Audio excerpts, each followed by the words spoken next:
Halo Sobat Forbis, balik lagi di podcast Forbi Kopinus. Nah, hari ini ada episode baru nih.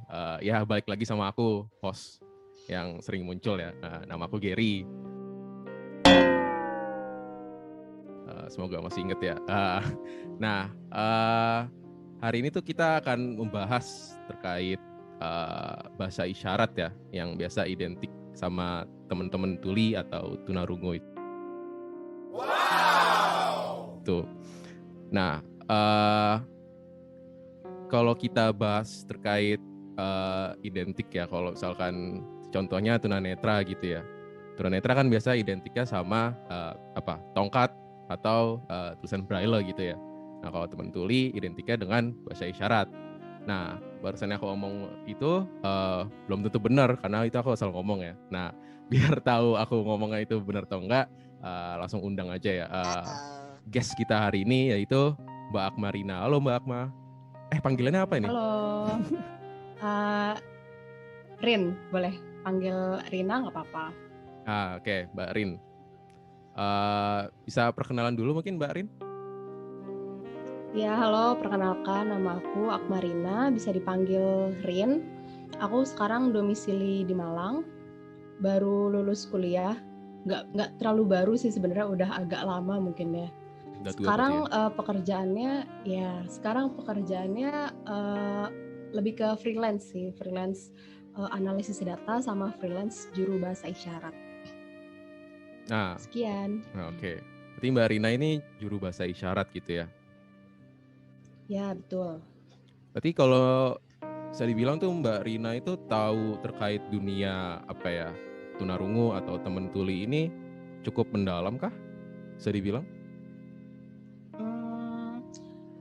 Sekedar aku tahu dasar-dasarnya, tapi mungkin nggak sampai ke pengalaman yang sangat mendalam gitu ya, karena kan itu apalagi kalau misalnya sampai ke tentang mengajar bahasa isyarat gitu, itu aku nggak punya hak untuk ke ranah itu gitu. Jadi aku mungkin tahu sekedar paham aja tentang perbedaan antara budaya dengar, budaya tuli, dan seperti cerita-cerita yang biasa aku dengar di tongkrongan teman-teman tuli. Sekedar itu aja sih. Aku sebenarnya pengen tahu gitu. Aku ada beberapa hal yang aku ingin tanyain sebelum kita bahas ke bahasa isyarat itu sendiri ya. Sebenarnya teman tuli itu ya menurutku ya yang bikin terkenal disabilitas gitu, menurutku salah satunya itu bahasa isyarat gitu. Nah, aku pengen tahu teman tuli itu selain ide cara kita berkomunikasi melalui bahasa isyarat, ada nggak sih cara lain Mbak Rina gitu untuk kita bisa ngobrol gitu sama teman tuli? Oke, kalau misalnya kita ngomongin tentang cara komunikasi sama teman-teman tuli, sebenarnya itu balik lagi ke preferensi masing-masing individu tuli. Ini mungkin ada kaitannya dengan background pendidikan dari masing-masing tuli yang kita temui. Misalnya contoh, ada seorang tuli yang dulunya dia background sekolahnya adalah sekolah SLB gitu. Nah, sedangkan SLB itu beda-beda lagi. Di Indonesia itu ada SLB yang memang cukup keras gitu dalam mendidik tuli. Jadi ketika gurunya ngelihat, ini berdasarkan yang aku dengar dari tongkrongan gitu ya.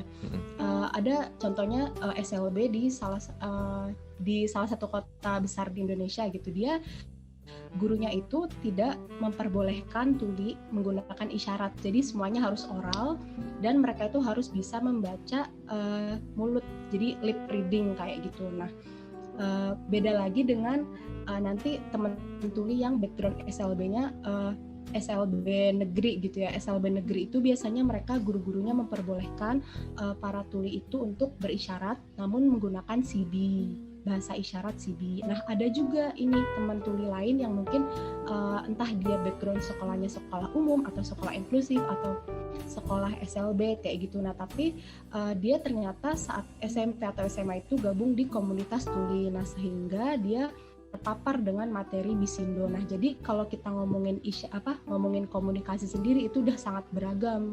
Khususnya tuli di Indonesia, ada yang pakai Bisindo, ada yang pakai CB, ada juga yang nggak bisa isyarat sama sekali, tapi dianya sendiri sebenarnya nggak oralnya itu kurang jelas kayak gitu. Jadi ya emang tergantung tuli yang kita temui sih. Jadi ya kitanya juga menyesuaikan, merekanya juga menyesuaikan kayak gitu. Jadi belum tentu semuanya teman tuli itu belum tentu bisa bahasa isyarat juga gitu ya. Jadi ya kitanya harus bisa menyesuaikan gitu ya. Iya betul. Tadi Mbak Rina sempat jelasin ya ada beberapa macam bahasa isyarat gitu. Tapi aku lupa ini kita terlalu jauh. Bahasa isyarat itu apa sih Mbak?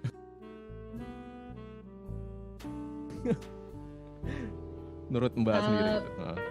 Menurut aku ya bahasa isyarat itu gampangnya adalah bahasa yang divisualkan. Dia itu sebuah bahasa, ya pastinya sebuah bentuk komunikasi menggunakan visual. Sebenarnya ada berbagai aspek yang masuk di dalam bahasa isyarat. Ada gestur misalnya, ada ekspresi misalnya, ada juga biasanya ditambah dengan sedikit oral gitu. Nah itu gabungan dari lah yang kemudian divisualkan sehingga orang yang menggunakan bahasa isyarat tersebut ya hanya mengandalkan kemampuan visual aja kayak gitu untuk menyampaikan informasi. Itu sih menurut aku. Oke. Terus tadi soal jenisnya, bedanya apa sih? Aku juga sering dengar gitu bahasa isyarat ada bisindo sama sibi ya. Itu mungkin bisa dijelasin Mbak Rina, apa itu bedanya? Oke, ini di sini aku menjelaskan tapi dari karena ini kan masuknya udah mulai kayak ke materi bahasa isyarat gitu ya. Aku merasa aku nggak punya hak untuk lebih menjabarkan lebih detail gitu. Tapi ini hanya berdasarkan aku pahami dari beberapa kali aku ikut webinar tentang bahasa isyarat gitu. Terus juga berdasarkan pengalaman aku ngobrol sama teman-teman gitu. Di Indonesia memang ada dua bahasa isyarat yang sama-sama diakui sebenarnya. Ada Sibi dan ada Bisindo. Sibi sendiri adalah sebenarnya sistem isyarat bahasa Indonesia. Jadi itu adalah sebuah sistem di mana bahasa Indonesia itu diisyaratkan. Nah, sedangkan Bisindo itu adalah bahasa isyarat. Jadi tuli pun mengakui bahasa yang mereka gunakan adalah Bisindo kebanyakan seperti itu. Jadi memang ada nanti dalam komunitas tulis sendiri ada terbagi-bagi lagi, ada yang dukung Sibi, ada yang dukung Bisindo kayak gitu. Ya kayak gitu. Kalau kita ngomongin pendidikan formal gitu ya, di Indonesia SLB pada secara khusus gitu mereka lebih mendukung penggunaan penggunaan Sibi.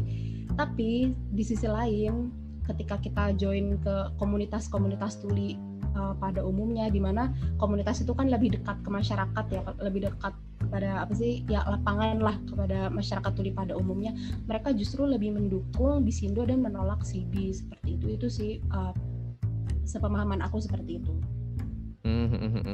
Kalau Mbak Rina sendiri biasanya gimana? Aku sering lihat Mbak Rina sebagai JBI gitu ya, juru bahasa isyarat, misalkan di acara webinar mungkin ya. Kalau Mbak Rina sendiri pakainya apa gitu, Sibi atau Bisindo? Dan alasannya apa gitu? Apakah ada juga anjuran dari misalkan instansinya yang mengundang Mbak Rina sebagai JBI itu atau gimana? Aku pakai Bisindo karena aku awal mula aku terekspos dengan materi bahasa isyarat, dengan pembelajaran bahasa isyarat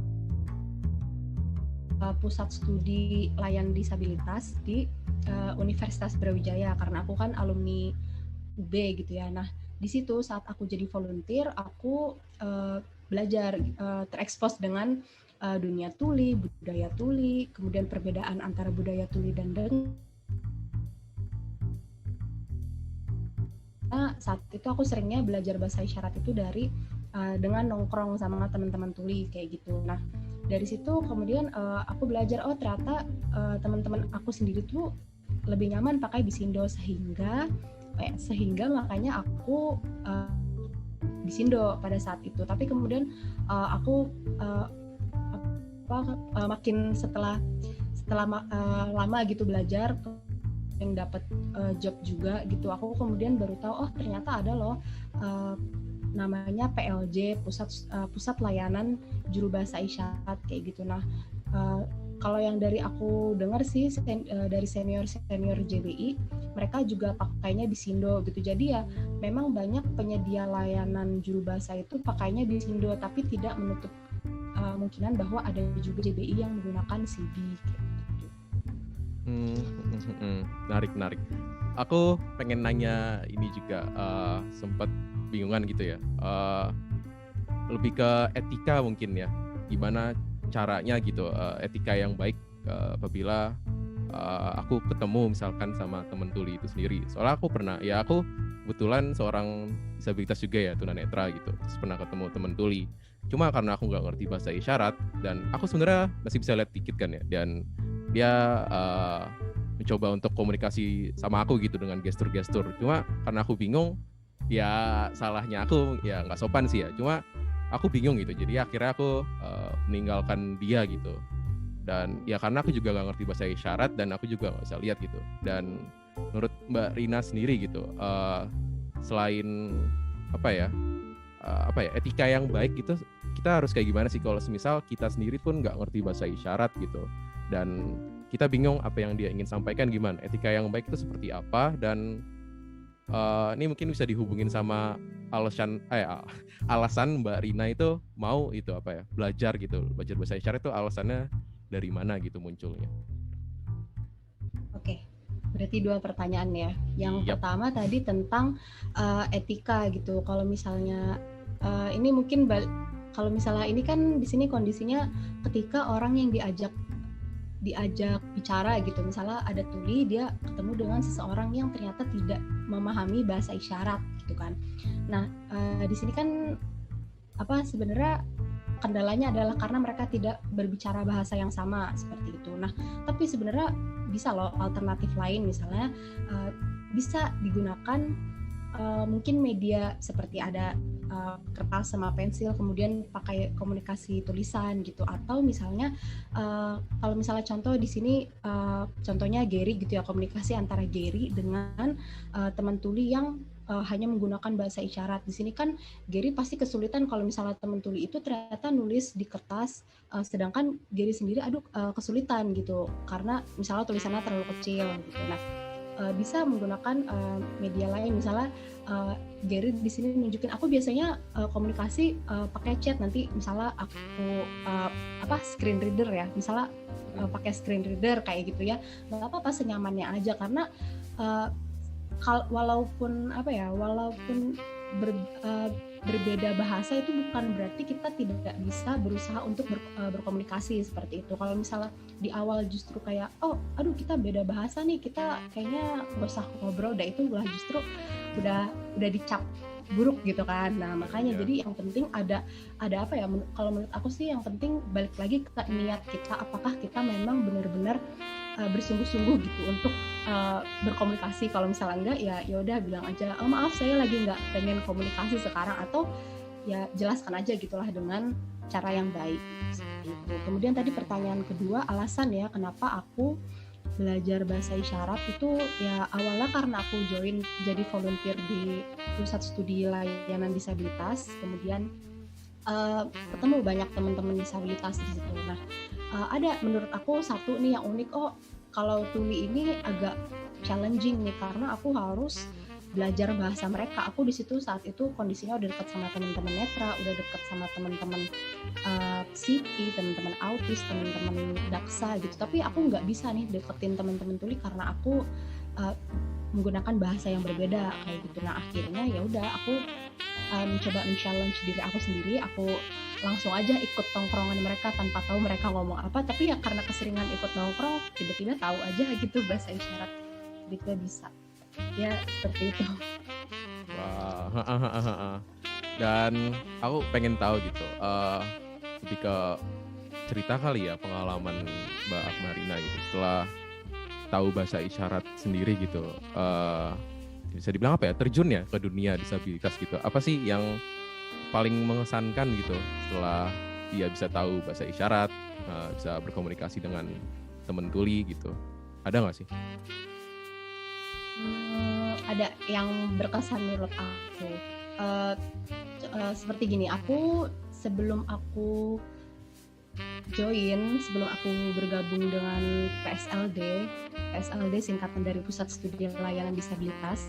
Sebelum aku bergabung dengan PSLD itu, aku orangnya nggak ekspresif sama sekali. Aku cenderung menutup diri, bukan menutup diri dari teman-teman sih, cenderung menutup apa yang sedang aku rasakan seperti itu. Nah, tapi itu berbeda ternyata dengan hakikat dari pembelajaran bahasa isyarat, karena bahasa isyarat itu justru kita harus mengkomunikasikan apa yang sedang kita rasakan seekspresif mungkin supaya message-nya tuh nyampe di orang yang sedang kita ajak komunikasi seperti itu. Nah, jadi akhirnya mau nggak mau aku berusaha lebih ekspresif gitu supaya aku makin menguasai bahasa isyarat. Jadi ya akhirnya sampai di titik inilah saat sekarang aku bisa bahasa isyarat dan aku menjadi orang yang lebih ekspresif seperti itu. Terus juga hal kedua yang aku rasakan dengan pembelajaran bahasa isyarat itu, aku merasa lebih mudah kontrol emosi sih. Mungkin karena kalau dulu misalnya saat emosi kayak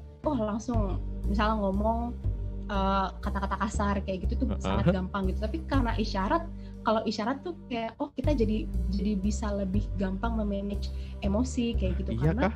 Bahkan iya, menurut aku sih gitu, karena kita berpikir dulu, kita nih mau mengisyaratkan apa, ini ada kayak proses kita berpikir bahasa verbal dengan bahasa isyarat. Mungkin aku nggak tahu sih, mungkin karena aku terlahir menjadi orang dengar yang terbiasa bahasa verbal, sehingga aku merasa berpikir bahasa isyarat itu lebih sulit gitu. Jadi kalau misalnya kita marah-marah dengan bahasa isyarat itu kayak ada suatu proses di mana di situ dia kayak lebih mereduce emosi kita di situlah. Menurut aku seperti itu sih. Wow, berguna banget, apalagi kalau stres. Terus ini, apa sih? Misalkan ada orang nih ya, kalau aku sendiri ya aku bahasa isyarat baru bisa alfabet ya, CP sama Bisindo itu. Tapi bagi teman-teman gitu, misalkan ada rasa keinginan baik itu pengen agar bisa komunikasi sama teman tuli, atau misalkan pengen kayak Mbak Rina juga bisa jadi juru bahasa isyarat gitu, bisa enaknya tuh, atau saran dari Mbak Rina tuh bisa mulai dari mana gitu mereka bisa belajar bahasa isyarat gitu, itu sih. Kalau belajar bahasa isyarat, karena di Indonesia itu setauku belum ada pendidikan formal, maksudnya pendidikan formal yang benar-benar ngajar bahasa isyarat. Itu setauku aku nggak tahu sih itu masuknya pendidikan formal atau enggak, tapi ada namanya Pusbisindo. Itu dia mengadakan kelas bahasa isyarat biasanya, tapi memang kebanyakan mereka terklaster di Jakarta dan di Yogyakarta aja. Untuk di daerah-daerah lain memang setauku belum semaju, se-advance di Jakarta dan di Yogyakarta. Tapi teman-teman di berbagai daerah ini bisa banget kalau misalnya mau belajar syarat, ya intinya kunci utamanya adalah yaudah ketemu dengan teman-teman tuli. Di mana kalian bisa bertemu dengan teman-teman tuli? Tempatnya pastinya di komunitas tuli, karena tuli itu cenderung hidupnya pasti berkelompok gitu, karena mereka kan menemukan orang yang sama yang bisa sama-sama pengguna isyarat kayak gitulah. Jadi ya berusaha menemukan komunitas tuli di kota masing-masing atau di daerah tempat tinggal masing-masing, kemudian ya udah cobalah melebur di komunitas tersebut untuk mempelajari budaya mereka, mempelajari bahasa mereka kayak gitu. Oke, nah terus ini terakhir nih, selama Mbak Rina udah berapa lama nih tahu bahasa isyarat?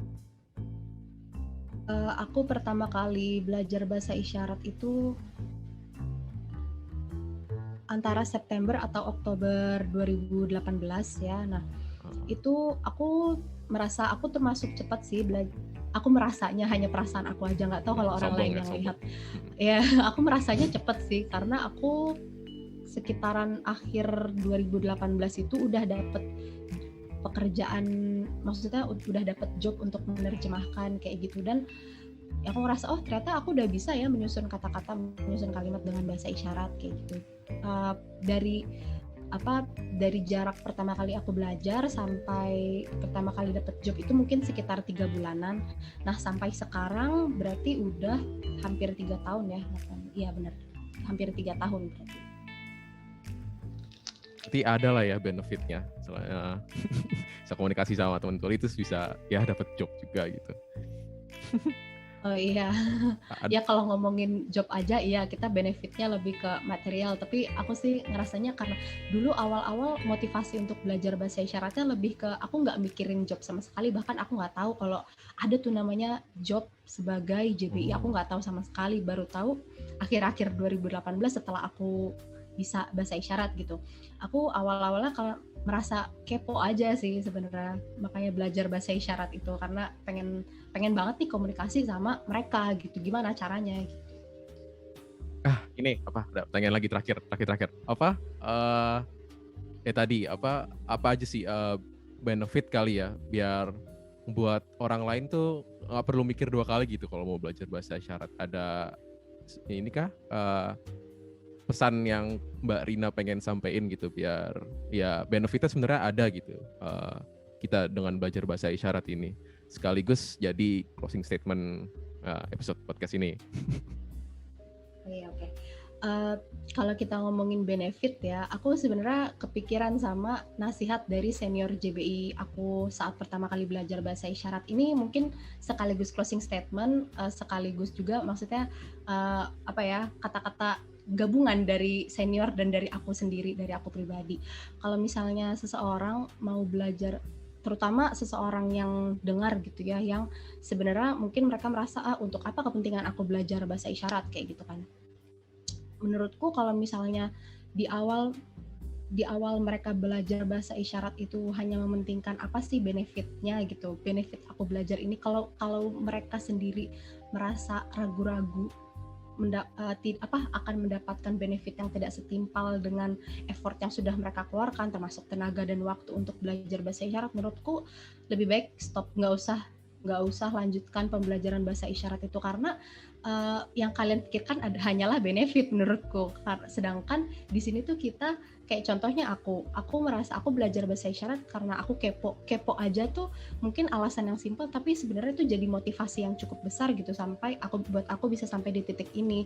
Sedangkan aku awalnya nggak berpikir benefit apapun, tapi ternyata benefitnya adalah aku sekarang jadi orang yang lebih ekspresif, aku jadi orang yang lebih mudah memanage emosi kayak gitu. Nah itu kan benefit-benefit yang mungkin tidak akan dirasakan oleh orang lain gitu ya. Jadi makanya kenapa aku bilang di awal, kalian jangan pikirin benefit apa yang akan kalian dapatkan, tapi lebih fokus kepada kenapa sih aku harus belajar ini, kenapa sih aku mau belajar ini, dan lebih fokus kepada motivasinya, bukan jangan jadikan benefit itu sebagai motivasi gitu sih menurut aku.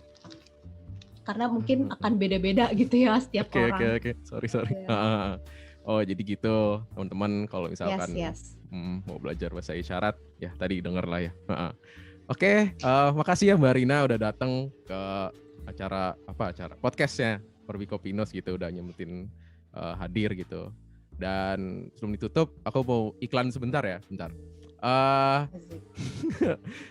jangan lupa follow IG Kopinos _Pinus ya. Nah di situ kalian bisa ngelihat kegiatan-kegiatan Kopinos itu apa aja. Nah, salah satunya yang berhubungan sama tema hari ini itu ada program kita namanya program kelas bahasa isyarat, yang dimana teman-teman sekalian gitu yang dengerin sekarang bisa join gitu, belajar bahasa isyarat barengan sama pematerinya langsung dari teman tuli, dan juga ada juru bahasa isyaratnya gitu. Dan untuk kedepannya Kopinos juga akan ngadain sekolah Kopinos yang nantinya juga ada kelas bahasa isyaratnya sendiri gitu. Jadi ditunggu aja. Dan juga jangan lupa follow Spotify ya, namanya Forbikopinos gitu ya. Jangan lupa dipencet follow-nya. Oke, dah itu aja. Makasih Mbak Rina.